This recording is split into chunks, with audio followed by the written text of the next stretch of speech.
Hi hello ಎಲ್ರಿಗೂ ನಮಸ್ಕಾರ. Welcome to ಕೃತಿ ವ್ಲಾಗ್ಸ್ ಕನ್ನಡ ಯೂಟ್ಯೂಬ್ ಚಾನೆಲ್. ಹಾಗೆ ತುಂಬ ದಿನವೇ ಆಗಿತ್ತು ನಾನು ವ್ಲಾಗ್ ಹಾಕಿ.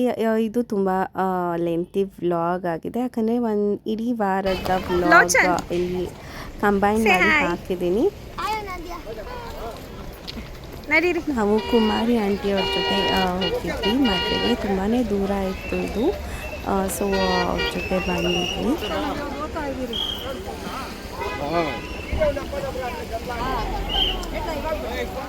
ಸರಿ ಸರಿ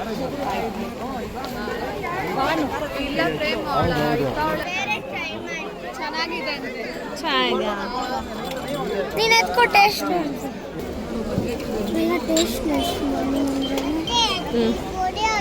ಬೇಕಾ ಚಿನ್ನಿ? ಕೊಡ್ತೀನಿ ಇರು, ಬೇರೆ ಎತ್ಕೊಡ್ತೀನಿ.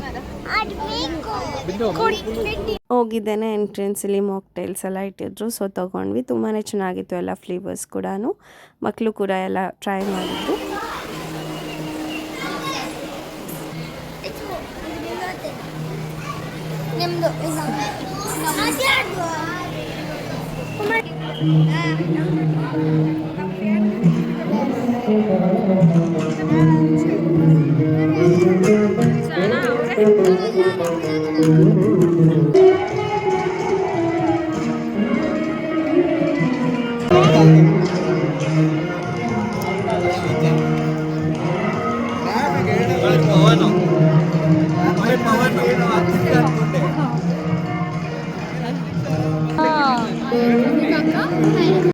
ತುಂಬಾ ಬ್ಯೂಟಿಫುಲ್ ಆಗಿದೆ ನೋಡೋದಕ್ಕೆ. ಸೊ ಅವ್ರಿಗೆ ಹೋಗಿ ಸ್ಟೇಜ್ ಮೇಲೆ ವಿಶ್ ಮಾಡಿ ಫೋಟೋ ತೆಕ್ಕೊಂಡು ಬಂದ್ವಿ.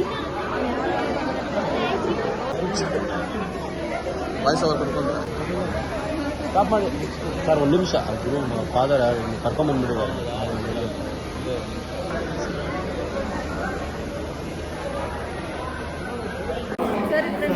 ಆಯ್ತಾ ಊಟ ಈ ಥರ ಚಲೋ. ಪ್ರೇಮ್ ಫ್ರೆಂಡ್ಸ್ ಎಲ್ಲ ಸಿಕ್ಕಿದ್ರು, ಅವ್ರನ್ನೆಲ್ಲ ಇಂಟ್ರೊಡ್ಯೂಸ್ ಮಾಡ್ಕೊಂಡಿದ್ದ ಪ್ರೇಮ್. ಸೊ ಅದಾಗಿದ್ದ ನಂತರ ನಾವಿಲ್ಲಿ ಊಟಕ್ಕೆ ಬಂದ್ವಿ. ಊಟ ಎಲ್ಲ ತುಂಬಾ ಚೆನ್ನಾಗಿ ಮಾಡಿಸಿದ್ರು.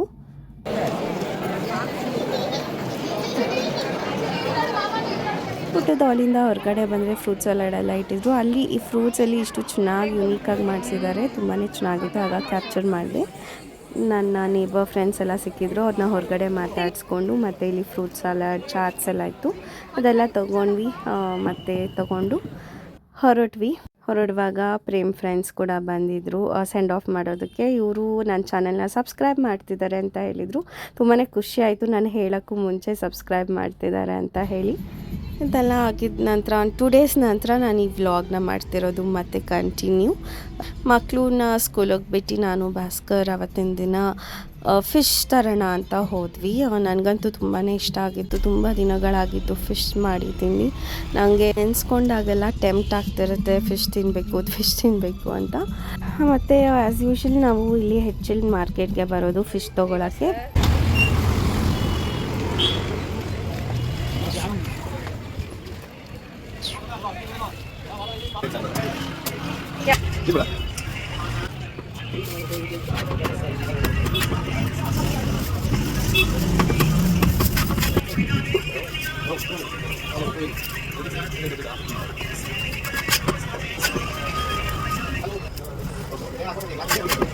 ಸೊಪ್ಪುಗಳು ತುಂಬ ಚೀಪ್ ಆ್ಯಂಡ್ ಬೆಸ್ಟಾಗಿ ಸಿಗುತ್ತೆ. ಮನೆ ಹತ್ರ 30-40 ಇದ್ದರೆ ಇಲ್ಲಿ ಜಸ್ಟ್ 10-15 ರುಪೀಸ್ ಇರುತ್ತೆ ಅಷ್ಟೇ. ಸೊ ಹೋಗ್ತಾ ಕ್ಯೂಟಾಗಿತ್ತು ಶಿಪ್, ಸೊ ಅದನ್ನು ಕ್ಯಾಪ್ಚರ್ ಮಾಡಿದೆ. ಈಗ ಮನೆಗೆ ಬಂದಿದ್ದಾಯಿತು, ಫಿಶ್ನೆಲ್ಲ ವಾಶ್ ಮಾಡಿ ಇಟ್ಟಿದ್ದೀನಿ. ಈಗ ಅಡುಗೆ ಶುರು ಮಾಡಬೇಕು. ಬನ್ನಿ ಏನೇನು ಐಟಮ್ಸ್ ಮಾಡ್ತೀನಿ ಮತ್ತು ಯಾವ್ಯಾವ ಫಿಶ್ ತಂದಿದ್ದೀನಿ ಅಂತ ತೋರಿಸ್ಕೊಡ್ತೀನಿ. ಅಂಗಡ 3 ಪೀಸ್ ತೊಗೊಂಡಿದ್ದೀವಿ ಇದು ಫ್ರೈ ಮಾಡೋದಕ್ಕೆ. ಸೊ ಈ ಥರ ಇಲ್ಲಿ ಈ ಥರ ಕಟ್ ಮಾಡಿಸಿದಾಗ ಚೆನ್ನಾಗಿ ಖಾರ ಹಿಡಿಯುತ್ತೆ, ಅದಕ್ಕೋಸ್ಕರ ಈ ಥರ ಕಟ್ ಮಾಡಿಸಿದ್ದೀವಿ. ಇದೂ ಅಷ್ಟೇ ಪಾಂಫ್ರೆಟ್ ಫಿಶ್ ಇದು. ಸೊ ಇದೂ 3 ಪೀಸ್ ಇದೆ, ಇದು ಫ್ರೈಗೋಸ್ಕರ. ಮತ್ತು ಇದು ಮತ್ತಿ ಫಿಶ್, ಇದು ತುಂಬಾ ಹೆಲ್ತ್ ಬೆನಿಫಿಟ್ಸ್ ಇದೆ ಇದರದ್ದು. ಇದನ್ನು ಇಂಗ್ಲೀಷಲ್ಲಿ ಸ್ಯಾಡನ್ಸ್ ಫಿಶ್ ಅಂತ ಕರೀತಾರೆ. ಇದರಲ್ಲಿ ನಮಗೆ ಒಮೆಗಾ 3 ಫ್ಯಾಟಿ ಆ್ಯಸಿಡ್ ಸಿಗುತ್ತೆ, ಮತ್ತು protein, vitamin B12, vitamin D, ಹಾಗೆ ಹಾರ್ಟ್ ಹೆಲ್ತ್ ಕೂಡ ತುಂಬಾ ಚೆನ್ನಾಗಿರುತ್ತೆ ತಿನ್ನೋದ್ರಿಂದ. ಹಾಗೆ ಬ್ರೈನ್ ಫಂಕ್ಷನು ತುಂಬ ಚೆನ್ನಾಗಾಗುತ್ತೆ ಮತ್ತು ಇದರಲ್ಲಿ ಐ ಕ್ಯಾಲ್ಶಿಯಮ್ ಇರೋದ್ರಿಂದ ಬೋನ್ ಹೆಲ್ತ್ ಕೂಡ ತುಂಬಾ ಬೆನಿಫಿಟ್ ಸಿಗುತ್ತೆ. ಬಾಂಗ್ಡಾ ಮತ್ತು ಪಾಂಫ್ರೆಟ್ ಫಿಶಲ್ಲಿ ಫ್ರೈ ಮಾಡ್ತಿದ್ದೀನಿ ಮತ್ತು ಫಿಶಲ್ಲಿ ಫಿಶ್ ಕರಿ ಮಾಡ್ತಿದ್ದೀನಿ. ಹೇಗೆ ಮಾಡ್ತಿದ್ದೀನಿ ಬನ್ನಿ ತೋರಿಸ್ತೀನಿ. ಬಾಣಲಿಗೆ ಎಣ್ಣೆ ಹಾಕ್ಕೋತಿದ್ದೀನಿ. ಸ್ವಲ್ಪ 3-4 ಕಾಳು ಮೆಂತ್ಯ ಕಾಳು, 1/2 ಟೇಬಲ್ ಸ್ಪೂನ್ ಜೀರಿಗೆ ಮತ್ತು 1/2 ಟೇಬಲ್ ಸ್ಪೂನ್ ಮೆಣಸಿನ ಕಾಳು ಹಾಕ್ತಿದ್ದೀನಿ. ಬೆಳ್ಳುಳ್ಳಿ ಹೆಸಲು 8-10 ಹಾಕ್ತಿದ್ದೀನಿ. ಸೊ ಈಗ ಇದನ್ನೆಲ್ಲನೂ ಚೆನ್ನಾಗಿ ಹುರ್ಕೋಬೇಕಾಗತ್ತೆ. ಹಸಿ ವಾಸನೆ ಎಲ್ಲ ಹೋಗಿದ ನಂತರ ಈಗ 1 ಟೇಬಲ್ ಸ್ಪೂನಷ್ಟು ಧನಿಯಾ ಬೀಜ ಹಾಕಿ ಹುರ್ಕೋತಿದ್ದೀನಿ. ಅದರ ಜೊತೆಯಲ್ಲಿ 5-7 ಬ್ಯಾಡಗೆ ಮೆಣಸಿನ್ಕಾಯಿನ ನಾನಿಲ್ಲಿ ಬಿಸಿ ನೀರಲ್ಲಿ ನೆನೆಸಾಕಿ ಇಟ್ಟಿದ್ದೆ. ಸೊ ಈಗ ಅದನ್ನು ಹಾಕ್ಕೋತಿದ್ದೀನಿ. ಎಲ್ಲ ಹಾಕ್ಕೊಂಡು ಈಗ 5-6 ನಿಮಿಷ ಚೆನ್ನಾಗಿ ಹುರ್ಕೋತಿದ್ದೀನಿ. ಸಾಂಬಾರು ಈರುಳ್ಳಿ ಒಂದು 10-12 ತೊಗೊಂಡಿದ್ದೀನಿ. ದೊಡ್ಡ ಈರುಳ್ಳಿ ಹಾಕೋದಕ್ಕಿಂತ ಈ ಸಾಂಬಾರು ಈರುಳ್ಳಿ ಹಾಕೋದ್ರಿಂದ ತುಂಬಾ ಟೇಸ್ಟ್ ಚೆನ್ನಾಗಿ ಬರುತ್ತೆ. ಹಾಗಾಗಿ ಇದನ್ನು ತೊಗೊಂಡಿದ್ದೀನಿ. ಆರಿದ ನಂತರ ಮಿಕ್ಸಿ ಜಾರ್ಗೆ ಹಾಕ್ಕೊಂಡು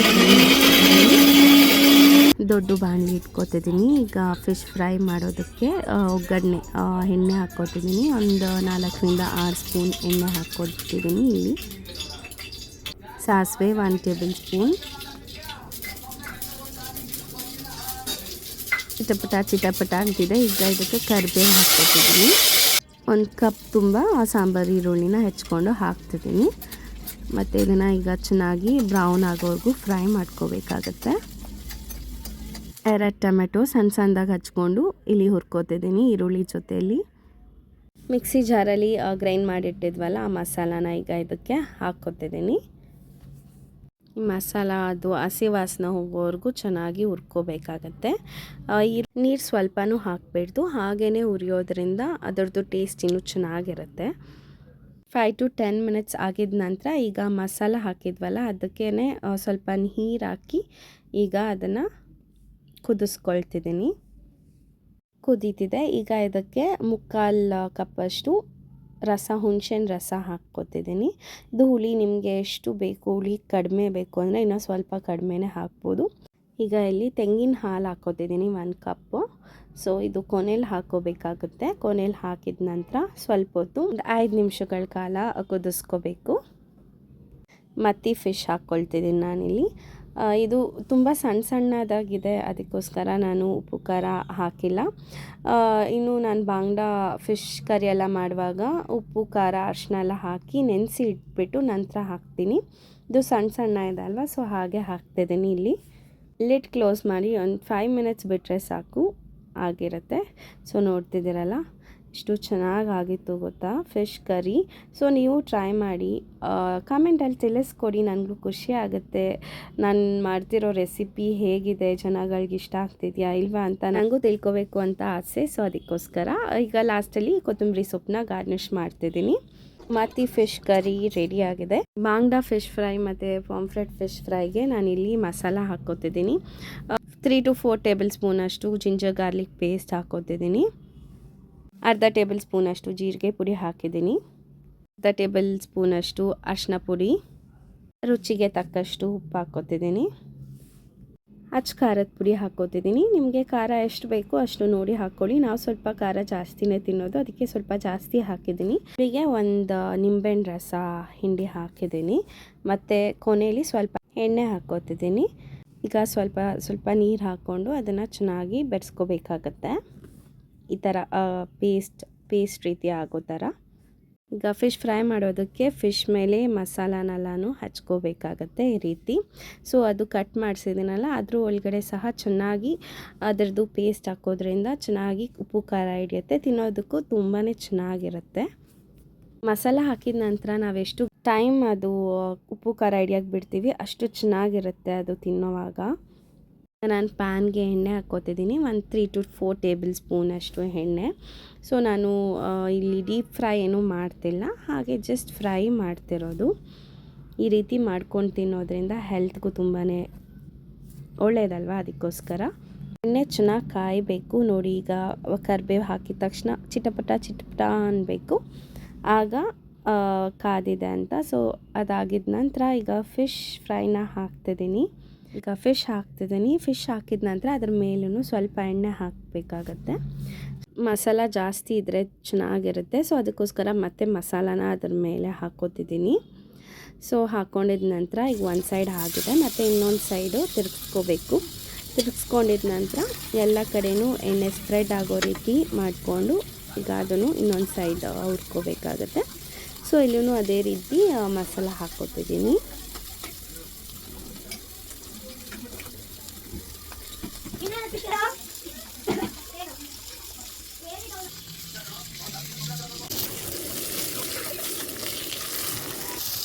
ಇದ್ರಲ್ಲ ಈಗ ಈ ಫಿಶ್ನ ನಮ್ಮ ಬುಜ್ಜಿಗೆ ಕೊಡ್ತೀನಿ. ಭಾಸ್ಕರ್ ಆಲ್ರೆಡಿ ಒಂದು ತಿಂದ್ಬಿಟ್ಟಿದ್ರು, ಸೊ ಇದೆರಡಿತ್ತು. ಮತ್ತು ಈಗ ನನಗೆ ಬಾಂಗ್ಡಾ ಫಿಶ್ ಅಂದರೆ ಇಷ್ಟ, ಅದಕ್ಕೆ ನಾನು ಬಾಂಗ್ಡಾ ಫಿಶ್ ತಿಂತೀನಿ. ಸೊ ಇದನ್ನು ಅದೇ ರೀತಿ ಫ್ರೈ ಮಾಡ್ಕೊಂಡಿದ್ದಾಯಿತು. ಈಗ ನಾನು ಟೇಸ್ಟ್ ತಿಂದ್ಬಿಟ್ಟು ಹೇಗಿದೆ ಹೇಳ್ತೀನಿ ನೋಡಿ. ಫಿಶ್ ರೆಡಿ ಇದೆ, ಟೇಸ್ಟ್ ನೋಡೋಣ ಹೇಗಿದೆ ಅಂತ. ನೀವೇ ನೋಡ್ತಿರ್ಬೋದು. ವಾವ್,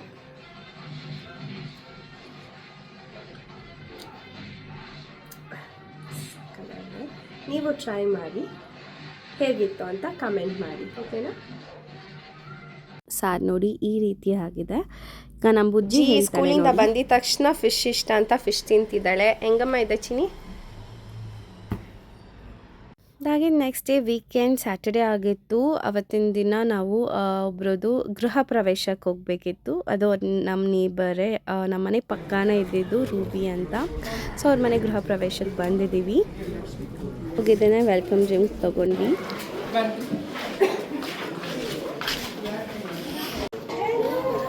ಇವಳು ಮೇಘಾ ಅಂತ ನನ್ನ ಚೈಲ್ಡ್ಹುಡ್ ಫ್ರೆಂಡ್. ಎಲ್ಲ ಒಟ್ಟಿಗೆ ಆಡ್ತಿದ್ವಿ. ಆಂಟಿ ಕೂಡ ತುಂಬಾ ಖುಷಿಪಟ್ಟರು ನಾವು ಹೋಗಿದ್ದು ನೋಡಿ.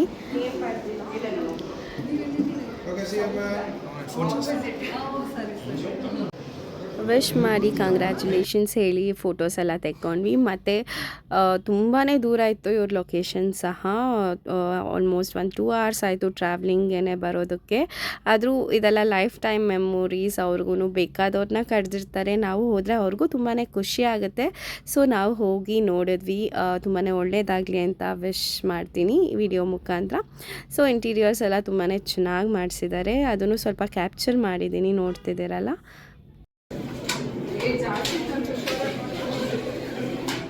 ಕೆಳಗಡೆ ಮತ್ತೆ ಮೇಘ ಸಿಕ್ಕಿದ್ಲು, ಅವಳ ಜೊತೆ ಮಾತಾಡ್ತಾ ಹಾಗೆ ಫೋಟೋ ವಿಡಿಯೋಸ್ ಎಲ್ಲ ತೆಕ್ಕೊಂಡ್ವಿ. ಮತ್ತು ಊಟದ ಹತ್ರ ಹರ್ಷ ಬುಜುಲು ಎಲ್ಲ ಇದ್ದರು, ಅವರು ಕೂಡ ಬಂದಿದ್ದರು. ಸೊ ಎಲ್ಲರೂ ಮಾತಾಡ್ತಾ ಹಾಗೆ ಸ್ವಲ್ಪ ಹೊತ್ತು ಕೂತಿದ್ವಿ ಊಟದ ಹತ್ರ.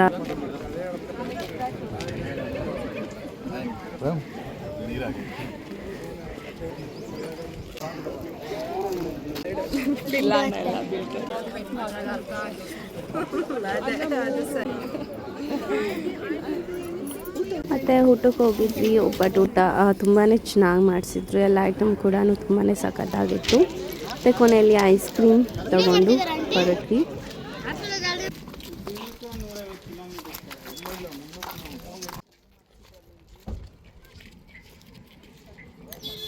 ಅಲ್ಲಿಂದ ಸ್ಟ್ರೇಟ್ ನಾವು ಹೋಗಿದ್ದು ಶಂಕರ್ನಾಗ್ ಥಿಯೇಟರ್, MG ರೋಡ್ ಹತ್ರ.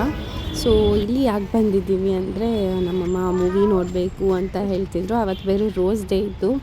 ಸೊ ಹೋಗೋಣ, ನಮ್ಮಪ್ಪ ಕೂಡ ಬಂದಿದ್ದಾರೆ. ಎಷ್ಟು ವರ್ಷ ಆಗಿತ್ತು ನಮ್ಮಪ್ಪ ಜೊತೆ ಮೂವಿ ನೋಡಿ. ಸೊ ಅದಕ್ಕೋಸ್ಕರ ನನಗೇನು ಅಷ್ಟು ಇಷ್ಟ ಆಗಲಿಲ್ಲ, ಈ ಮೂವಿಗೆ ಹೋಗಲೇಬೇಕು ಅಂತ ಹೇಳಿ. ನಮ್ಮಮ್ಮ ಹೋಗೋಣ, ಚೆನ್ನಾಗಿದೆ, ಥ್ರಿಲ್ಲರ್ ಮೂವಿ ಅಂತ ಹೇಳ್ತಿದ್ರು. ಸೊ ಅದಕ್ಕೋಸ್ಕರ ಬಂದಿದ್ದೀವಿ. ಇಲ್ಲೇ ಬಂದು ಬುಕ್ಕಿಂಗ್ ಮಾಡಿದ್ವಿ. ಇಲ್ಲಿ ಮಿಡಲಲ್ಲಿ ಇರೋ ತಗೋಣ.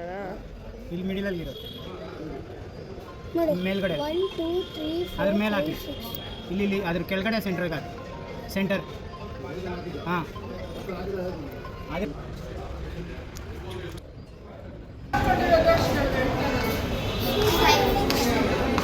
ನೋಡಿದ್ರಲ್ಲ ಯಾವ ಮೂವಿಗೆ ಬಂದಿದ್ದೀವಿ, ರಕ್ಕಸಪುರದೋಳ್ ಅಂತ ಮೂವಿ ಹೆಸರು, Kannada movie. So Raj B Shetty ಅವ್ರು ಮಾಡಿರೋವಂಥ ಮೂವಿ ಇದು. ಮತ್ತು ಇಂಟರ್ವೆಲ್ಲಲ್ಲಿ ಪಾಪ್ಕಾರ್ನ್ ತೊಗೊಂಡ್ರು ಮಕ್ಕಳು. ಓಕೆ, ಚೆನ್ನಾಗಿತ್ತು, ನಾಟ್ ಬ್ಯಾಡ್, ನೋಡ್ಬೋದು ಒನ್ಸ್. ಥ್ರಿಲ್ಲರ್ ಮೂವಿ ಅಲ್ಲ, ಒಂದು ಸ್ವಲ್ಪ ಸಸ್ಪೆನ್ಸ್ ಎಲ್ಲ ಚೆನ್ನಾಗಿತ್ತು. Okay, not bad. ಹೋಗ್ತಾ ಬ್ರಿಗೇಡ್ ರೋಡ್ ಮೇಲೆ ಹೋಗಿದ್ದು. ಸೊ ನೋಡ್ತಿದ್ದೀರಲ್ಲ, ಎಲ್ಲ ಅವತ್ತು ರೋಸ್ ಡೇ ಆಗಿತ್ತು. ಸೊ ತುಂಬ ಜನ ಸೇರಿದ್ದಾರೆ. ಭಾಸ್ಕರ್ ಟಿ ವಿ ನೋಡ್ತಿದ್ರು, ಸಡನ್ನಾಗಿ ಹೋಗಿ ತಗೋ ರೋಸ್ ಅಂದ್ಕೊಟ್ಟೆ. ಮತ್ತು ಅದು ಹಿಂದಿನ ದಿನ ಮಾಡಿ ನಾನು ಶಾರ್ಟ್ಸಲ್ಲಿ ಹಾಕಿದ್ದೆ ಅದನ್ನು. ಇದು ಸಂಡೇ ಮಾರ್ನಿಂಗ್ ತುಂಬಾ ಫಂಕ್ಷನ್ಸ್ ಇತ್ತು ನಮಗೆ ಈ ಮಂತಲ್ಲಿ. ಸೊ ಇದು ಎಂಗೇಜ್ಮೆಂಟ್ ಫಂಕ್ಷನ್ ಇದು. ನಮ್ಮ ಅತ್ತೆ ಫ್ರೆಂಡ್ ಇವರು ಮಂಜುಳಾ ಆಂಟಿ ಅಂತ ಹೇಳಿ. ಸೊ ತುಂಬಾ ಪಾಪ ಕರೆದಿದ್ರು ಬನ್ನಿ ಎಲ್ಲರೂ ಅಂತ. ಸೊ ಇನ್ನೊಂದು ಫಂಕ್ಷನ್ ಹೋಗೋದಿತ್ತು, ಅದಕ್ಕೋಸ್ಕರ ನಾನು ಬೆಳಗ್ಗೆನೇ 11 o'clock ಅಷ್ಟರಲ್ಲಿ ರೆಡಿಯಾಗಿ ಮನೆ ಹತ್ರನೇ ವೆಂಕಟೇಶ್ವರ ಟೆಂಪಲ್ ಚೌಟ್ರಿನಲ್ಲೇ ಮಾಡಿದ್ದು ಹೋದೆ. ಇನ್ನು ಶಾಸ್ತ್ರ ಎಲ್ಲ ಮಾಡ್ತಿದ್ರು. ಆಂಟಿ ಮಗಳು ಯಶುದು ಎಂಗೇಜ್ಮೆಂಟ್ ಆಗಿದ್ದು. Happy for them both. ಈಗ ಹೋಗ್ತಿರೋದು ನಮ್ಮ ರಿಲೇಟಿವ್ ಆಗಬೇಕು ಅವರು, ರಾಧಾ ಆಂಟಿ ಅಂತ ಹೇಳಿ. ನಮ್ಮ ಅಮ್ಮಗೆ ನಮ್ಮ ದೊಡ್ಡಮ್ಮಗೆ ಚೈಲ್ಡ್ಹುಡ್ ಫ್ರೆಂಡ್ ಅಂತೆ. ತುಂಬಾ ಹೇಳ್ತಿದ್ರು, ಬಂದಾಗ ಕೂಡ ಚೈಲ್ಡ್ಹುಡ್ ಮೆಮೊರೀಸ್ ಎಲ್ಲ ಶೇರ್ ಮಾಡ್ತಿದ್ರು. ಹಾಗೆ ಬನ್ನಿ ನಾನು ಯೂಟ್ಯೂಬ್ ಚಾನಲ್ ಮಾಡ್ತೀನಿ ಅಂದಿದ್ದಕ್ಕೆ ಬನ್ನಿ ನಮ್ಮ ಫಂಕ್ಷನ್ದು ವ್ಲಾಗೆಲ್ಲ ಮಾಡಿ ಅಂತ ಖುಷಿಯಾಗಿ ಹೇಳಿದರು. ಈ ಥರ ಹೇಳಿದಾಗ ತುಂಬಾ ಖುಷಿ ಆಗುತ್ತೆ. ಸೊ ಈಗ ಅವ್ರ ಮಗದು ರಿಸೆಪ್ಷನ್ಗೆ ಹೋಗ್ತಿರೋದು. ಇವೇ ಹೋಗ್ತಾ ಶಿವರಾಜ್ ಕುಮಾರ್ ಮನೇನ ತೋರಿಸಿದ್ರು. ಸೊ ನಾನು ಇದೇ ಫಸ್ಟ್ ಟೈಮ್ ನೋಡಿದ್ದು ಅವ್ರ ಏರಿಯಾನ, ಅವ್ರ ಮನೆ ಇರೋ ಏರಿಯಾ. ಮಾನ್ಯತಾ ಟೆಕ್ ಪಾರ್ಕ್ ಕಡೆ ಹೋಗಿದ್ದರಿಂದ ನೋಡಿದ್ದಾಯಿತು. ಸೊ ಲೊಕೇಶನ್ ರೀಚ್ ಆಗಿದ್ದೀವಿ, ನೋಡ್ತಿದ್ದೀರಲ್ಲ.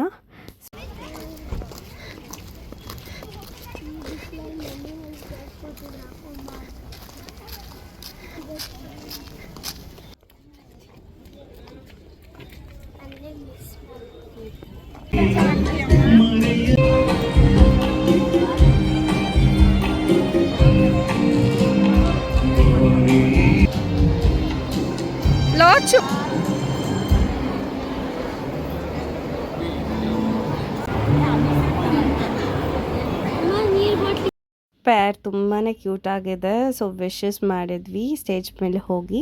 ಸೊ ಅದನ್ನು ಕ್ಯಾಪ್ಚರ್ ಮಾಡೋಕ್ಕಾಗಲಿಲ್ಲ. ಸೊ ಅಲ್ಲಿ ತುಂಬ ಜನ ಇರ್ತಾರಲ್ವ, ಕ್ರೌಡೆಡ್ ಇತ್ತು ಬೇರೆ. ಸೊ ಆಂಟಿ ಜೊತೆ ಇಲ್ಲಿ ಸೈಡಲ್ಲಿ ಫೋಟೋಸ್ ವಿಡಿಯೋಸ್ ಎಲ್ಲ ಕ್ಲಿಕ್ ಮಾಡ್ಕೊಂಡ್ವಿ. ತುಂಬಾ ಖುಷಿಪಟ್ಟರು ಹೋಗಿದ್ದು ನೋಡಿ. ಮತ್ತು ನಮ್ಮ ಸಂತೋಷನ ಪ್ರದೀಪನ ಎಲ್ಲ ಇದ್ದರು. ವೆಜ್ ನಾನ್ ವೆಜ್ ಎರಡು ಇತ್ತು. ಅದು ಸಂಡೇ ಆಗಿರೋದ್ರಿಂದ ನಾನ್ ವೆಜ್ ತಿಂದ್ವಿ. ಸೊ ನಮ್ಮ ದೊಡ್ಡಮ್ಮ ಪದ್ಮ ಎಲ್ಲರೂ ಸಿಕ್ಕಿದ್ರು, ಅವರು ಸಹ ಬಂದಿದ್ದರು. ಹೇಳಿದ್ನಲ್ಲ, ನಮ್ಮ ದೊಡ್ಡಮ್ಮಗೆ ತುಂಬಾ ಕ್ಲೋಸ್ ಫ್ರೆಂಡ್. ಅದಾದಮೇಲೆ ನೆಕ್ಸ್ಟ್ ಡೇ ಮಾರ್ನಿಂಗ್ ಮಂಡೇ ಮಕ್ಕಳನ್ನೆಲ್ಲ ಸ್ಕೂಲಿಗೆ ಕಳಿಸಿ ನನ್ನ ತಂಗಿ ಬಂದಿದ್ಲು. ಸೊ ಅವಳು ಅವತ್ತು ಅವ್ರ ಮನೆಗೆ ಹೊರಡೋದಿತ್ತು. ಈ ವೀಕೆಂಡ್ಸಲ್ಲಿ ಬರ್ತಾಳೆ Saturday Sunday. So Monday evening ಆಗಿ ಹೋಗಬೇಕಿತ್ತು ಅವಳು. ಸೊ ಮಾರ್ನಿಂಗೇ ನಾವು ಇಲ್ಲಿ ಡಿಮಾರ್ಟ್, ಕೋರಮಂಗಲ ಡಿಮಾರ್ಟಲ್ಲಿ ಶಾಪಿಂಗ್ ಮಾಡಬೇಕಿತ್ತು ಅಂತ ಬಂದ್ವಿ. ಸೊ ಇದು ಟಿಶ್ಯೂ ಹೋಲ್ಡರ್ ಚೆನ್ನಾಗಿದೆ ಅಲ್ಲ, ಕ್ಯೂಟಾಗಿ. ಸೊ ಈ ರೀತಿ ನೋಡಿ, ಈ ರೀತಿ ಇದೆ. ಸೊ ಇನ್ನೂ ತುಂಬ ಯುನೀಕ್ ವೆರೈಟೀಸ್ ಇತ್ತು, ಎಲ್ಲನೂ ಕ್ಯಾಪ್ಚರ್ ಮಾಡೋಕ್ಕಾಗಲಿಲ್ಲ. ಸೊ ತುಂಬ ದಿನದ ನಂತರ ಅವ್ರ ಜೊತೆ ಶಾಪಿಂಗ್ ಹೋದೆ ಅಂತ ಹಾಗೆ ಜಸ್ಟ್ ಸುಮ್ಮನೆ ರ್ಯಾಂಡಮ್ ಆಗಿ ಕ್ಲಿಕ್ ಮಾಡಿಕೊಂಡೆ ಸ್ವಲ್ಪ ಕ್ಲಿಪ್ಸ್ನ.